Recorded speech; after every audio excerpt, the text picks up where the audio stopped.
seja bem-vindo, seja bem-vinda à Magia do Futebol, videocast oferecido por Coca-Cola pra gente falar muito de Conmebol Libertadores e Conmebol Sul-Americana. E você sabe que em todo episódio a gente tem aqui um convidado ou uma convidada super especial. E hoje temos aqui um cara super especialista em futebol sul-americano, Léo Lepre. Tudo certo, Léo? Tudo bem. Obrigado pelo convite, obrigado pelas palavras, pelo especialista, agradeço demais estar aqui. É verdade, né? Não tô mentindo. Você sabe que eu não tô mentindo. Eu gosto, não sei ser especialista, mas eu gosto muito de estudar. É bom que a gente vai ter bastante assunto por aqui. Vamos falar bastante das competições, como estão se desenhando e um pouquinho das suas histórias também com Conmebol Libertadores, Conmebol Sul-Americana. Mas vem cá, logo de cara, eu já queria entender da onde surgiu essa sua paixão pelo futebol sul-americano, né? Porque, obviamente, aqui no Brasil, os jornalistas são mais especializados no futebol brasileiro. E você é um cara que estuda, que curte muito o futebol dos nossos vizinhos. Sim, não, é uma paixão que começa por conta de torcidas, né, assim, porque sempre me encantou muito e eu sou de uma geração em que o acesso, nem existia YouTube, então era muito difícil você entender o que estava cantando, qual era aquela música, e eu sempre me encantou muito esse ambiente de estádio, de arquibancada, e eu começo mais... eu entro nesse caminho tentando entender um pouquinho como funcionava. E naquela época a gente ia reunindo um ou outro amigo que gostava, que sabia. A torcida do Peñarol tem essa música, a torcida do River tem essa música. Mas o bichinho me pica mesmo quando eu vou morar em Buenos Aires, que aí é a minha grande transição assim, na carreira. Tanto que eu começo a trabalhar como jornalista em Buenos Aires, minha carreira como jornalista começa em Buenos Aires. E em Buenos Aires eu tenho um contato muito mais próximo. Eu tinha um projeto fotográfico com torcidas, chamava El Aliento. E todo fim de semana eu ia em 2, 3 canchas, né, 2, 3 estádios, para fotografar especificamente torcidas. E ali o contato, ele estreita muito, eu começo a entender muito isso no começo também, quando o YouTube estava vindo, estava todo aquele... que o YouTube ele acaba popularizando muito, né, as torcidas, as músicas, e eu vivi aquilo estando lá, gerando conteúdo, participando disso, e eu acabo começando a entender um pouco mais, e de vez... foi em Buenos Aires. Em Buenos Aires, para mim, essa estadia em Buenos Aires foi... esses anos que eu passei em Buenos Aires, foram quase 10 anos. Bastante. Foi muito tempo. Foi quando eu realmente falei assim, não, é disso daqui que eu gosto. E a torcida argentina, ela tem uma pegada diferente da nossa, né? Das músicas, do jeito que se canta. Enfim, é uma característica diferente, né? É uma característica... muito se fala da mãozinha, né? Por que o argentino... Porque até o ritmo é outro, né? Enquanto por muitos anos aqui as torcidas no Brasil, elas tinham o samba como o seu principal ritmo de arquibancada. Na Argentina era um ritmo carnavalesco também, que são dos carnavais do Rio da Prata, tanto da Argentina e do Uruguai, que é a murga. E o ritmo da murga é mais compassado, né? Como o instrumento grave, que aqui seria o surdo, enquanto a gente tem surdo de primeira, surdo de segunda, às vezes até um surdo de terceira, né?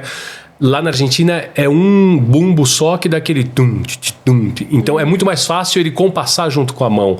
E durante muito tempo as torcidas argentinas, que são talvez a grande escola de arquibancada da América do Sul, elas pegavam músicas que são temas de rock nacional, como eles chamam na Argentina, e eles adaptavam com esse ritmo de murga e levavam para arquibancada. Então era muito mais fácil o torcedor entender qual era a melodia, porque, isso aqui que eles estão cantando, por exemplo, é Cajerreiros, ou então um tema de cumbia, isso aqui é Gilda, um tema de quarteto, isso aqui é Rodrigo. Então, era mais fácil de contagiar toda a arquibancada, porque o torcedor comum, né, que não estava naquele centro ali de onde emanava, de onde surgia a música, ele já entendia qual era a melodia, já sabia como cantar, mas ele só esperava 2, 3 minutinhos ali para entender a letra e em seguida ia. Enquanto no Brasil era mais difícil. Por muitos anos, né? Por muitos anos foi a música, o samba saía da Marquês de Sapucaí e ia direto pro Maracanã. E depois ganhava os outros estados. Na Argentina isso partia de um jeito diferente, saía da arquibancada para os outros lugares, né? E hoje a influência deles é grande até aqui, né? Quantas torcidas não tem barras? Muitas. Não, inclusive as músicas também, né? Muitas torcidas daqui replicam músicas das torcidas argentinas com um ritmo um pouco diferente. Mas replicam, né? Às vezes até sem até exatamente como você disse, até por não conhecer a melodia, por não conhecer a letra. A torcida do Palmeiras é uma música que é justamente dessa banda Cajerreiros. Libertadores Obsessão? A Libertadores e Minha Obsessão é do Fito Paes, né? Tá. Que é uma música muito, muito conhecida, muito disseminada na América do Sul. A do Palmeiras tem uma do tema do Cajerreiros, que fala sobre a conquista do campeonato de 93, em cima do Corinthians, aquela música. Aquele é um rock argentino, rock mesmo. E de repente, que por muitos anos foi cantada entre as torcidas da América do Sul num ritmo de murga, e de repente você escuta aqui no Brasil com um samba, assim, é uma releitura de uma releitura, e fica maravilhoso, porque é essa intersecção que hoje se faz de uma maneira muito mais fácil, muito mais rápida, entre as torcidas brasileiras que escutam o ritmo e falam, isso aqui eu acho que dá pra gente adaptar, senta lá, escreve a letra em português, e de repente a gente tem uma influência com uma versão samba, né? Dá uma brasilidade, né? Dá uma brasilidade pro negócio, exato. E você vivendo tanto tempo lá, teve algum time que cativou mais você ou uma torcida específica? Teve uma torcida específica. Eu gostava muito, assim, a maioria dos meus amigos lá torciam para os grandes, né? Boca, River, São Lourenço, Racing, Independente. E eu tive a oportunidade de ir e fotografar todas essas torcidas. Mas o dia que eu acompanhei um clássico de Avejaneda, especificamente no estádio do Racing, no Cilindro, e era um Racing que pro Racing tudo é mais difícil, assim, né? Pro Racing as coisas... Depois de 2014, com essa gestão agora, o Racing conseguiu enfileirar campeonatos, mas era um time que passava por muitas dificuldades. E eu conheci um amigo que era padre, ele era padre numa paróquia em Buenos Aires, Juan Gabriel Arias. Hoje ele é missionário em Moçambique, então ele fala um português bom, bem assim, apesar de ser um português meio moçambicano, que tem algumas... mais puxado português de Portugal. E ele era absolutamente um padre, absolutamente fanático pelo Racing. E eu fui frequentar, ele falou, eu tenho minha paróquia lá em Barraca Central, vai lá visitar. Quando eu cheguei, a paróquia era toda pintada de celeste e branco, as cores do Racing. Legal. E ele falava, mas tá toda pintada de celeste e branco. Ele falava, cara, as senhoras que frequentam já vieram reclamar disso, mas eu já expliquei para elas que é por causa do manto da Ave Maria, que é celeste e branco. Aí eu olhei para ele, dei risada, ele deu risada também, porque ele sabia que era por causa do Racing que ele mandou pintar toda a paróquia.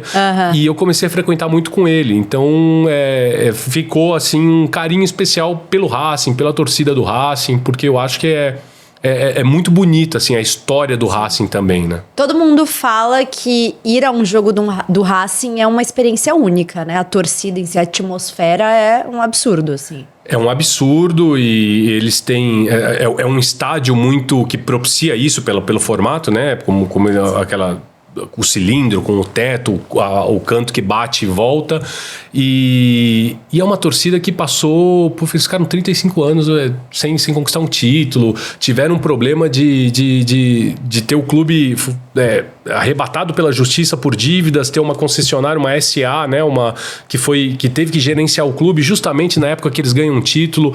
Foi um período em que o Racing foi declarado, né, pela fiscal, a Ripoll, ela declara que o Racing tinha deixado de existir, que tinha fechado as portas. Então foi uma história muito sofrida pro Racing no final de 2001 conquistar o campeonato argentino, dele saindo dessa fila de 35 anos. E é muito engraçado porque justamente quando eles estavam à porta de ser campeão, depois de mais de 3 décadas, a Argentina colapsa, o país estoura, o jogo tem que ser adiado porque a condição social na Argentina não propiciava para você ter uma partida de futebol, e o torcedor do Racing pensava, pô, justo agora que a gente vai ganhar um título, eles adiam o jogo, posterga, porque o país estava numa crise muito grande. Então parece que foi tudo mais sofrido, tudo mais difícil, aí você acaba falando, poxa, os caras sofrem tanto. Amam tanto, né? Pô, vou torcer para eles, né? Sim, e é muito legal para quem tá acompanhando a gente, né, e não conhece tanto do futebol argentino. Pode ser que eu fale o número errado, qualquer coisa, se você souber o exato, você me corrija. Mas muitas pessoas conhecem Buenos Aires como a capital do futebol, porque ali na Grande Buenos Aires, se eu não me engano, são 11 estádios. Entre Buenos Aires e Grande Buenos Aires, eu acho que são mais. São mais. Então na cidade de Buenos Aires. Na cidade, isso. Na Caba, né? É um absurdo, né? Então, muito. assim, o negócio... Realmente a cidade respira muito futebol, né? Pelo levantamento, são as 3 cidades que têm mais estádios de futebol. Londres, Montevidéu e Buenos Aires. Não necessariamente nessa ordem, mas é muito estádio, porque tem muito time de bairro. E é uma identificação muito grande com o time de bairro, né? Por exemplo, você tem ali no meio de Floresta, você tem o All Boys, assim, que é um time super tradicional, né? O Caleri jogou lá, inclusive. É um time super tradicional. E quem mora em Floresta, no bairro de Floresta, torce pro All Boys. Talvez o caso mais exitoso de um time de bairro é o Argentinos Júnior. Campeão de Libertadores, assim, o Argentinos Júnior é um time muito simples, muito humilde comparado com os times aqui do Brasil e comparado com a realidade argentina. E mesmo assim produz talentos em profusão, né? O semigeiro do mundo, como eles dizem, né? Talentos, revela jogadores em profusão e é um clube essencialmente de bairro. Né? E tem a sua história muito ligada ao Maradona, né? Tem a sua história ligada ao Maradona porque é o time que forma o Maradona, né? O Maradona não começa jogando ali, mas é o time que forma a primeira categoria com os Cebojitas, né? Que é eles colocam as categorias, as divisões do futebol infantil. A primeira são os Cebojitas, né? Os Cebolinhas, que eles chamam lá na Argentina. E o Maradona, ele participa desse time e era um time que passou mais de 3 anos invicto na Argentina, ganhava todos os jogos, todos os campeonatos. O Maradona vai subindo, inclusive ele participava dos pré-jogos e intervalos do Argentino Júnior, quando ele ainda era garoto, fazendo um malabarismo com a bola durante esse tempo. Assim, o Maradona já sabia o que ele ia se tornar. E aí ele passa, em 81, ele passa do Argentinos pro Boca Juniors, e aí a carreira dele já estava em ascensão. Mas quando ele passa pro Boca, ele já era o Maradona, assim para dizer. Não tinha conquistado tudo que ele tinha conquistado, mas já era a grande joia formada no Argentino Júnior. Muito legal. E você sente que o argentino ali, ele vive o futebol de uma forma diferente da gente? Eu acho que vive. Eu acho que isso reflete até na quantidade de treinadores que a gente tem nas seleções, né? Hoje são 7 treinadores argentinos nas 10 seleções sul-americanas. Eu acho que a discussão lá é mais profunda, sabe? De futebol. Eu acho que a discussão é mais tática, é mais o doble 5, né? Como eles chamam, jogou com 2 volantes de contenção, né? Com 5 e com o doble 5. Não, ele joga de 8. Tanto que eles não se referem às posições como a gente se refere aqui. É volante, é lateral direito, eles já dão por número, que exige uma complexidade maior. Você precisa entender um pouco maior o cara ele joga de 4, né? Que no caso deles é o lateral. Não, ele é um central, ele é o 2 e ele é o 3. Então você... Só pelo fato de citar as posições pela sua numeração, eu acho que já existe pelo menos que você precisa entender que o 8 é um volante ofensivo, que o 11 é um ponta esquerda, sabe? É assim, é o 9, ele joga de 9. Talvez o 9 seja mais parecido com a gente, que a gente até fala, né? O 9. Mas eu acho que o debate é mais, o tatiquês, né? É mais difundido na conversa de bar. E isso acaba refletindo num número de treinadores, porque se a gente parte que da base da sociedade, o tactiquez já é difundido, quando a pirâmide vai afunilando, vai chegando nos escalões mais altos do futebol, a galera que trabalha profissionalmente com isso, o nível da discussão é muito mais alto, assim. E eu acho que o argentino ele é muito presente dentro dos estádios, né? Aqui também a gente tem, cada ano que passa, recordes de público, os estádios cada vez mais cheios e os campeonatos aqui estão cada vez mais fortalecidos, né? A gente viu nessa última janela de transferências que foi aí recorde de gasto dos clubes brasileiros de fato investindo nos seus times, mas eu sinto que o argentino ele lota, assim, sempre o estádio. Não sei se é uma impressão daqui, mas, por exemplo, a gente vê um MAS Monumental que tem capacidade para 80 mil pessoas, sempre cheio. Tá sempre cheio, é uma condição, e até é uma vergonha para o torcedor quando o outro mostra, ou quando o rival mostra uma foto do estádio dele em que tem buracos, né? Que eles falam assim, não sei, o que vocês estavam esperando para ir? O jogo foi mais tarde, vocês não estavam sabendo do horário, o que aconteceu? Para eles é uma condição, talvez... A primeira condição é o estádio estar cheio, né? Que eles chamam lá em Las Boinas e em Las Malas. Não importa se o time tá bem ou se o time tá mal, o estádio tem que estar cheio, a torcida tem que estar lá. E aí eu acho que isso é por vários fatores. É uma questão histórica de você acompanhar o seu time a todo momento. É uma questão também da dificuldade que se tem em conseguir um ingresso para assistir um jogo na Argentina também, porque é muito difícil. Você precisa ser o tal do sócio de cancha, né? Você não precisa ser sócio do clube, mas você tem que ser sócio como hoje os clubes brasileiros acabaram adotando aqui os planos de sócio-torcedor. Mas na Argentina existe o ranking, né? É um ranqueamento para você conseguir comprar o ingresso, que alguns clubes aqui no Brasil também replicam, né? O Palmeiras, o Corinthians, aqui, só pra gente dizer aqui em São Paulo que a gente tava. Mas é justamente por isso, porque a concorrência, a ir ao estádio é uma coisa muito difícil e é uma coisa muito sagrada, assim, para eles, né? O fato de você acompanhar o seu time é uma questão sine qua non, eles não abrem mão. Se o meu time joga em casa, eu tenho que estar lá, eu tenho que ir. É bem legal essa relação, né? E teve algum jogo ou algum jogador que você pôde acompanhar nesses seus 10 anos de Buenos Aires que te marcou, assim? Marcou muito, justamente por estar acompanhando o Racing, aquela geração do Racing que começa ali em 2014, 2015, que é uma geração que começa com o Diego Simeone, um trabalho com o Simeone, e quem dá continuidade a isso é o Zubeldia, porque é uma geração do Racing que tinha ali o Bruno Zuculini, né, que hoje está no River Plate, mas campeão de Libertadores, tinha o Rodrigo De Paul, tinha o Luciano Vieto, que está voltando para o Racing, o Luiz Farinha, o Centurion, que acabou jogando aqui no São Paulo. Era uma geração talentosíssima, assim. Era o grande Racing que depois ele acaba ganhando o Campeonato Argentino, mas era um Racing que era muito fora da curva, até para o que é o Racing, assim. Falando, não, mas esse Racing joga bem, não é muito do Racing. Mas era uma geração muito talentosa. E alguns jogadores entre eles viraram como talvez o De Paul ali. Sim. Que hoje titularíssimo da seleção argentina, fiel escudeiro do Messi, mas talvez de todos esses era o menos talentoso, ou o que menos se esperava. Se esperava muito do Centurion, porque o Centurion era um ponto fora da curva, assim, era muito driblador, velocista, e a carreira dele vai por outros problemas pessoais, uma carreira que não consegue se firmar. O Luciano Vieto era o goleador e tem também o caso do Luiz Farinha. Assim, o Luiz Farinha era o grande cérebro, era uma espécie de Riquelme daquele time. Talentosíssimo com a bola e também por problemas pessoais, passou por uma depressão muito grave e a carreira também não decolou o quanto se esperava. Então, ao mesmo tempo que tiveram jogadores ali que saíram e ganharam tudo e você não esperava, tiveram jogadores de quem você esperava muito e acabaram não replicando, né? Sim. E tem rivalidades muito fortes, né? Dentro de Buenos Aires, você tem o Independiente contra o Racing, que para quem não sabe, os estados são do lado um do outro, literalmente, né? E você tem a grande rivalidade que é Boca e River. Você já viveu um Boca e River? Já vivi alguns Boca e River. É realmente uma rivalidade muito grande, mas assim... Eu não sei se é a maior, viu? É porque ela é mais mediática e vende. Sim. E pro grande público tem vende... São Lourenço de Huracan também. O São Lourenço de Huracan é muito grande, mas assim, é uma disparidade muito grande, apesar que hoje o São Lourenço também está numa crise institucional gravíssima, está tentando sair ali.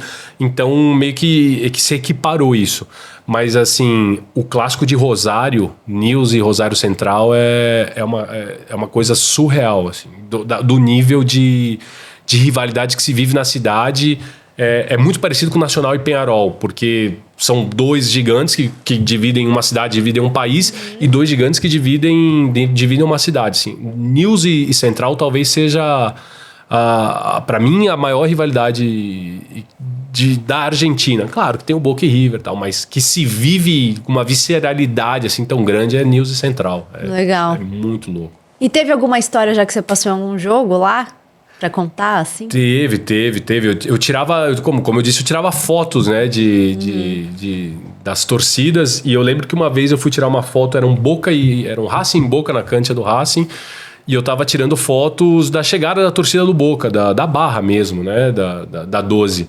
E eu lembro que eu apontei a câmera, comecei a tirar fotos. Eu tinha acabado de chegar na Argentina. Eu ainda falava um espanhol meio com muito sotaque, muito abrasileirado, e eles são extremamente... Olha, o que você está fazendo aqui? Por que você está tirando foto? E eu apontei para a câmera, para os bumbos, comecei a tirar foto e veio um deles, um dos barras ali, me enfreou, me parou. Quem é você? Para onde você trabalha? O que você está fazendo aqui?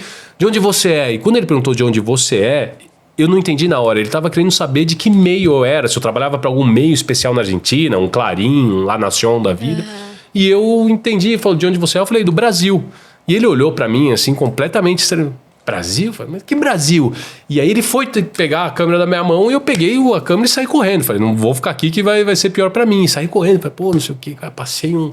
E aí na época eu tava lendo um livro muito bom do Gustavo Gravia, que é um jornalista argentino especializado em barras, em torcidas, que chama La Doce, que é o grande livro que conta a história da torcida do Boca.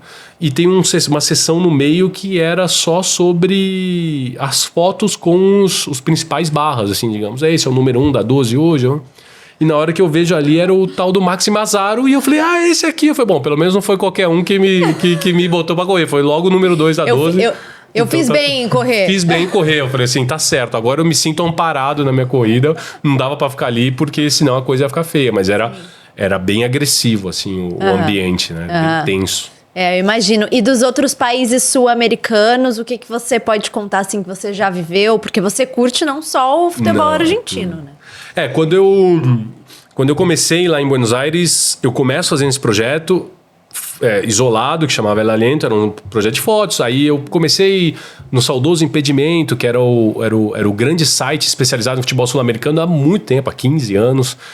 Já acabou, não existe mais, mas eu comecei escrevendo ali e eu era meio que um correspondente para esses sites.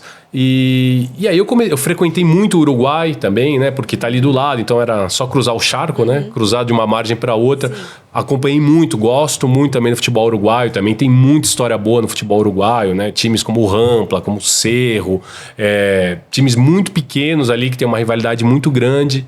E aí eu me vi, eu falei assim, pô, de repente aqui tem, além do que eu já gostava, eu falei, aqui tem um caminho para se trilhar. Falar de futebol sul-americano é muito interessante.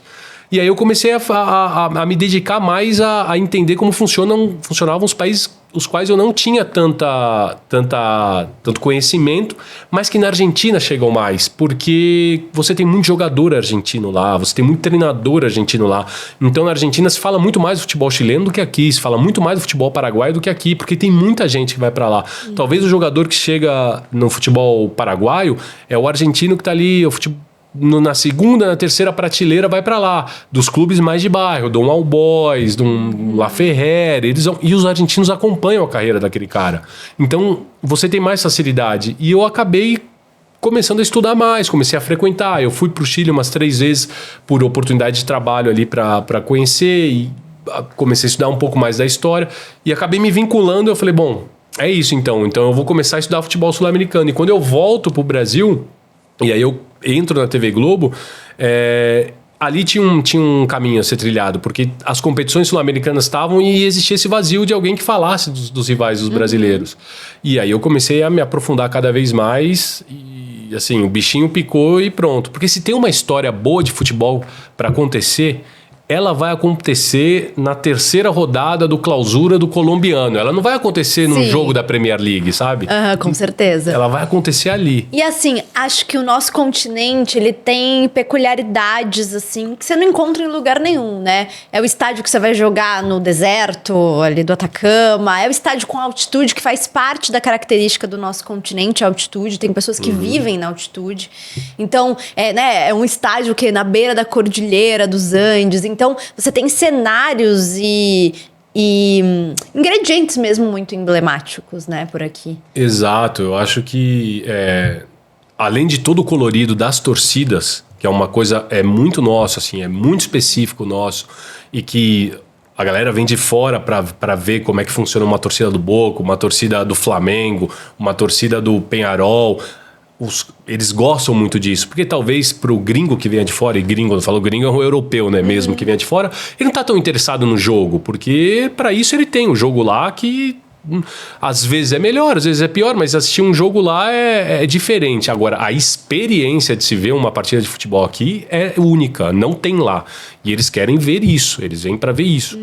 Além de tudo isso, tem esses condimentos que você falou.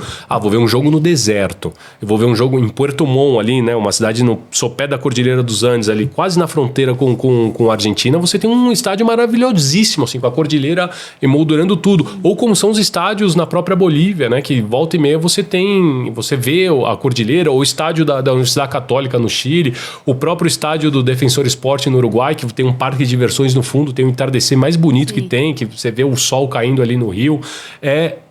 são coisas que são muito nossas, assim, são muito do futebol sul-americano e que só tem aqui esse colorido especial e essas coisas, esses detalhes que você está falando, eu acho que é o que torna isso aqui único e rico, porque não é nem sempre, não é uma padronização, é uma padronização respeitando a particularidade de cada estádio, né? Fala assim, pô, você vai mexer no estádio do Defensor Sporting, mas é tão bonito ver aquela roda gigante iluminada no fundo, é coisa, às vezes você nem fala, pô, que marco bonito, né? Que cenário bonito que se tem. Não, realmente, assim, é único, né? E toda a cultura, eu acho que as culturas dos países aqui são muito ricas, né? Então, acho que isso tudo faz parte, por exemplo, das competições da Libertadores, da Conmebol Sul-Americana, né? Fazem parte, são ingredientes mesmo dessas competições. Você vai, por exemplo, num estádio do Always Ready, que, se eu não me engano, é o mais alto do mundo. Então, realmente, assim, acho que faz parte das competições mesmo, né? Dá o charme. Dá tremendo. Não, o estádio do Always Ready é até engraçado porque ele fica na cidade de El Alto ali e ele tá... Se o Hernando Siles está 3.600, o Always Ready está 4.100, quase 4.200. E é muito louco, porque você, para chegar no estádio, por exemplo, Hernando Siles, você desce no aeroporto de El Alto e você tem que descer. No estádio Always Ready está mais alto ainda. E eles agora instalaram toda a iluminação deles, está adequado aos padrões, pode ter receber jogo de competição internacional. É muito louco você jogar num estádio desse, assim, é uma coisa que ninguém tem expertise ainda, são eles que têm essa experiência, e se joga onde se vive, né, como que é o grande lema dele, se vivem as pessoas ali, é o lugar deles, eles jogam ali, o Campeonato Boliviano é realizado ali, com jogos ali. As pessoas têm esse direito, né, de ver o seu time na sua casa. Realmente eu acho isso muito interessante. E, por exemplo, ali em La Paz é legal porque você pega o teleférico, né? Sim. Que tem, as pessoas se locomovem de teleférico lá, é um transporte público. E aí você consegue ver, né, o Hernando Siles embaixo. Então é realmente um cenário bem diferente, porque La Paz é tipo um vale, né? Exato. Tá na Intracordilheira, tá no vale ali da Cordilheira. O Hernando Siles tem histórias que engrandecem todos os times que vão lá e conseguem sair de lá com uma vitória, porque é muito complicado, é muito difícil. O Flamengo passou por uma dificuldade tremenda contra o Bolívar, né? Até o final de jogo ali nas oitavas de final, sem saber se a partida ia para os pênaltis ou não. O próprio Peñarol fez a lição de casa em Montevidéu, viajou para lá com gols na bagagem, sabia que ia perder, era perder pela mínima, e perdeu por 1-0 só e estavam super satisfeitos. Então, eu acho que isso coloca mais um pontinho a mais na tua campanha. Falou, jogou lá em La Paz? Jogou. Então, beleza. É uma campanha que já tem esse fator de complicação que, de repente, para quem só joga no chano, né, como eu chamo, no plano ali, no nível do mar, não deixa de ser uma campanha bonita, mas é uma campanha que passou por menos percalços para quem teve que ir até lá jogar. É muito difícil. E tem alguma história de futebol sul-americano que você curte? Assim, não sei, alguma história de algum jogo, algum campeonato, algum time? Porque, por exemplo, tem apelidos? São os mais criativos que tem, né? Eu lembro que o Racing tinha um atacante que o cara era da noite e tal, né? Gostava de sair. E dava problema, porque às vezes era goleador, mas às vezes dava problema porque o cara saiu na noite de ontem, até não tá rendendo e tal. E a torcida apelidou ele de Discoteca Nunes. Então ele ficou como Discoteca Nunes, já era por si só um apelido muito engraçado, muito divertido. E aí ele tinha um irmão que estava jogando as categorias de base do Racing, estava no Uruguai agora jogando, também levava o nome Nunes. Só que como era irmão mais novo, eles falavam, esse é irmão do Discoteca? Então é o Matinê Nunes. Aí ficou o Matinê Nunes, porque era irmão do Discoteca, nem saiu, coitado. Mas já herdou o apelido. Mas são vários, assim. Tinha um jogador no Paraguai que nos anos 80, 90, ele jogava já com a barba muito grande, o cabelo muito comprido. Não era muito comum no Paraguai. E os caras olharam para ele e falaram, mas ele parece um cavernícola. E ficou ele cavernícola. Então, são, assim, a variedade de apelidos no futebol sul-americano é uma coisa... Eu tenho uma planilha lá no Excel, que um dia eu pretendo até fazer um livro. Eu tenho uma planilha no Excel que eu vou peneirando. Todos os apelidos que eu vejo, eu falo, esse apelido é muito bom. E eu coloco ela lá para um dia fazer alguma coisa. Porque eu falo, não dá para deixar tanto apelido bom ficar escondido. Assim. Aqui no Brasil também tem uns bons apelidos, principalmente em Copa São Paulo, né? Que são que são as competições de base. Então, tem uns apelidos bons. Inclusive, uma curiosidade aqui, o Riquelme é um cara muito emblemático, né? Ele é um dos grandes nomes do Boca Juniors, do futebol sul-americano. E no ano passado, eu lembro que eu estava estudando, né, para fazer Copa São Paulo e tudo mais, e era o recorde de nomes na Copa São Paulo. Tinham 15 Riquelmes. Nomes, não é nem apelido, são nomes. Pra você ver como todas as Riquelme, variações. Todas as variações. Com K. Todas as variações. Mas pra você ver como o Riquelme marcou aqui o futebol brasileiro também, né? O pessoal que viu, os pais que naquela época viam o Riquelme jogar, colocaram o nome de Riquelme nos seus filhos. Não, o próprio Verón, né? Que, do Cruzeiro, ex-Palmeiras, por conta da Bruja Verón. O Zidane, que o filho chama Enzo, por causa do Enzo Francesco, histórico, uruguaio, atacante do River, hoje gestor do River Plate. Tem muita influência, assim. Nomes próprios tem. A minha pena é que, assim, que no Brasil, depois, quando eles chegam no time profissional, eles não querem mais. Exatamente. Aí vira um nome composto, assim, fulano de tal. Ouvi 2 nomes, você fala, não, pô, deixa o apelido, que é tão muito legal, mais, né? é tão mais legal. Pô. Muito mais carisma. Muito mais. Tem uma pergunta que eu sempre gosto de fazer para as pessoas que vêm aqui, qual é a sua primeira lembrança quando você pensa em Conmebol Libertadores? Seja como jornalista ou como um torcedor, uma criança que viveu. Primeira lembrança? Nossa, são várias, assim. Eu acho que quando eu penso em Libertadores, eu penso automaticamente me vem à cabeça a noite, assim. Noite e meio de semana.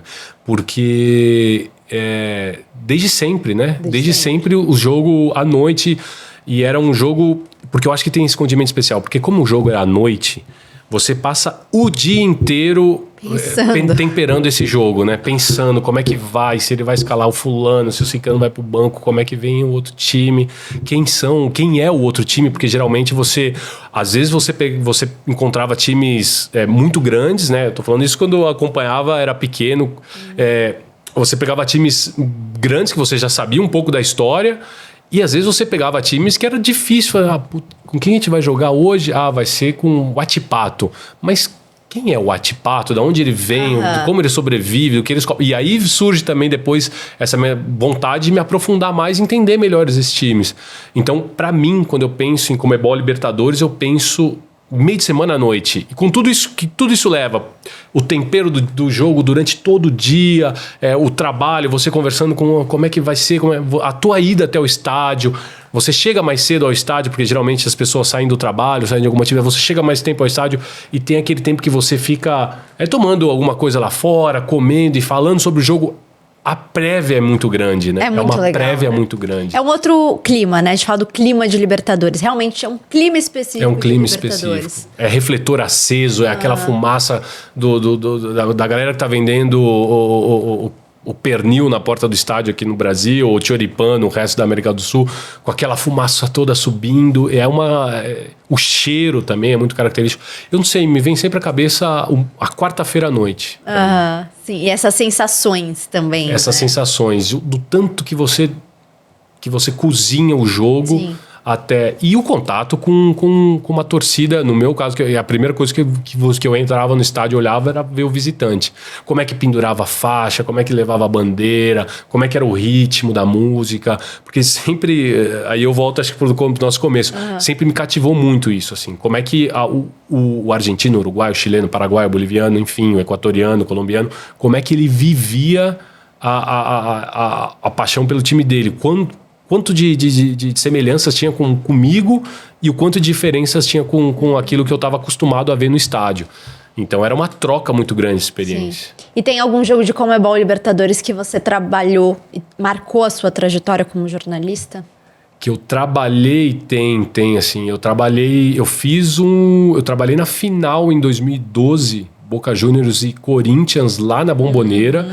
E marcou muito porque eu tava fotografando esse dia, tava fotografando a torcida do Boca e a torcida do Corinthians, assim. E foi era o Boca Juniors ainda do Riquelme, né? O Boca Juniors do Riquelme na sua... Depois o Boca ainda vem para 2013, mas o Riquelme tinha anunciado ali que não ia ficar mais no Boca, ele anunciou no voo vindo pro Brasil para jogar a segunda partida, né? E era um clima surreal, assim, na Bombonera, porque era uma noite de quarta-feira, com tudo, eu morando em Buenos Aires, eu encontrei com muitos amigos que vieram do Brasil para assistir, que eram corintianos, que são corintianos, para assistir esse jogo, com tudo que aquilo significava especialmente para o Corinthians, com tudo que aquilo significava para o Boca Juniors, o Corinthians que vinha de uma campanha perfeita, né? Não tinha perdido, tanto é campeão invicto, não tinha perdido, não tinha passado por nada, e um Boca Juniors que tinha chegado mais ou menos, só que com o peso de ser o Boca Juniors numa final de Libertadores, que chegava quase que pendurando a camiseta no varal.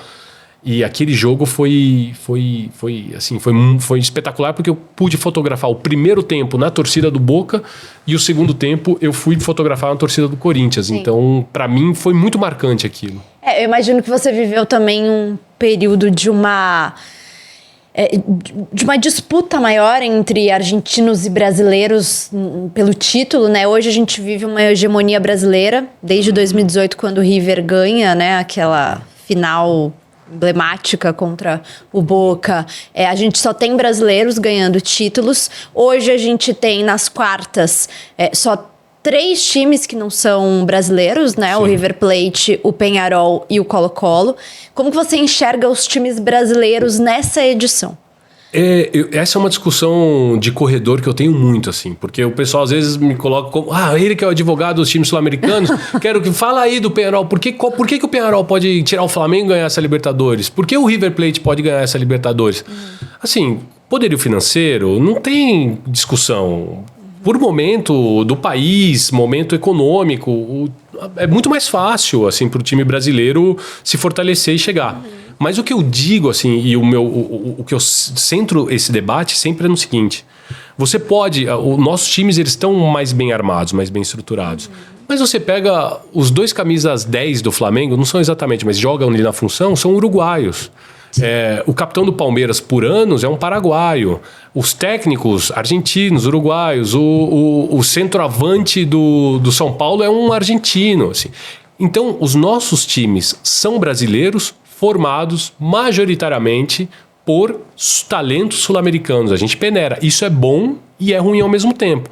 Porque antes, esses postos para o talento sul-americano, a gente guardava mais da linha de meio de campo para trás. Então, você trazia um cabeça de área argentino, porque teoricamente tinha que ser um Simeone, um Mancuso da vida. Você trazia um central argentino, porque tinha que ser um central chileno, porque tinha que ser um Figueroa. Você trazia um lateral uruguaio e um goleiro. Com o passar do tempo, você começou a pegar do meio de campo para frente. Então, você traz um De La Cruz, você traz um Arrascaeta, você traz um Caleri, você começa a trazer... E isso vai sufocando um pouco do talento brasileiro também. Porque você está trazendo o top de linha da Argentina, o cara que poderia, um Carlos Alcaraz, que estava na Premier League até outro tempo, agora está vindo para o Flamengo. Isso acaba sufocando. Então... Os times brasileiros são mais fortes, é verdade, financeiramente, economicamente, mas estão todos formados pelos jogadores sul-americanos. Por isso que é tão importante o scout e você olhar para o futebol sul-americano, né? Você olhar com muita atenção, porque é daqui que vai sair o próximo camisa 10 do teu time, é daqui que vai sair o camisa 9 do teu time. Sim. E eu acho que a Copa Sul-Americana também cumpre um papel muito importante para isso, porque a Copa Sul-Americana dá vitrine para esses jogadores, dá vitrine para os times que estão precisando de protagonismo, porque há muito tempo não disputam as fases finais de uma Libertadores. Sim. Então é muito importante para um Racing, para um Corinthians. Racing chega muito forte para essa Sul-Americana, né? Foi a melhor campanha da fase de grupos. Fortíssimo. E é um time que tá... Você tem um Adrian Martinez, que é um jogador...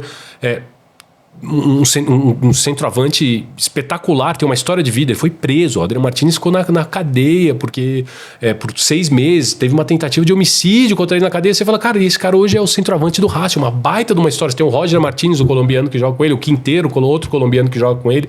É um time muito bem armado, o Arias, um goleiro super experiente, seleção chilena.